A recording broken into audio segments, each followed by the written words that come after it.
ایک ریاست کے بادشاہ نے یہ اعلان کروا دیا کہ کل صبح میرے محل کا مرکزی دروازہ کھولا جائے گا۔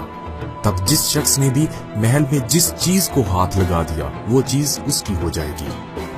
اس اعلان کو سن کر سبھی لوگ آپس میں بات چیت کرنے لگے کہ میں تو سب سے قیمتی چیز کو ہاتھ لگاؤں گا۔ کچھ لوگ کہنے لگے میں تو سونے کو ہاتھ لگاؤں گا، کچھ لوگ چاندی کو اور کچھ لوگ قیمتی زیورات کو، کچھ لوگ گھوڑوں کو، کچھ لوگ ہاتھی، کچھ لوگ دودھ دینے والے جانوروں کو ہاتھ لگانے کی باتیں کرنے لگے۔ جب صبح محل کا مرکزی دروازہ کھلا اور سب لوگ اپنی اپنی من پسند چیزوں کے لیے دوڑے، سب کو اس بات کی جلدی تھی کہ پہلے میں اپنی من پسند چیز کو ہاتھ لگا دوں تاکہ وہ چیز ہمیشہ کے لیے میری ہو جائے۔ بادشاہ اپنی جگہ پر بیٹھا سب کو دیکھ رہا تھا اور اپنے آس پاس ہو رہی بھاگ دوڑ کو دیکھ کر مسکرا رہا تھا۔ اسی وقت اسی بھیڑ میں سے ایک شخص بادشاہ کی طرف بڑھنے لگا اور آہستہ آہستہ چلتا ہوا بادشاہ کے پاس پہنچ کر اس نے بادشاہ کو چھو لیا۔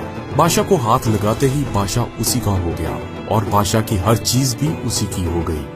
جس طرح بادشاہ نے ان لوگوں کو موقع دیا اور ان لوگوں نے غلطیاں کی، ٹھیک اسی طرح ساری دنیا کا مالک بھی ہم سب کو روز موقع دیتا ہے، لیکن افسوس ہم لوگ بھی ہر روز غلطیاں کرتے ہیں۔ ہم اللہ کو حاصل کرنے کے بجائے اللہ کی بنائی ہوئی چیزوں کی آرزو کرتے ہیں، لیکن کبھی بھی ہم لوگ اس بات پر غور نہیں کرتے کہ کیوں نہ دنیا کے بنانے والے مالک کو پا لیا جائے۔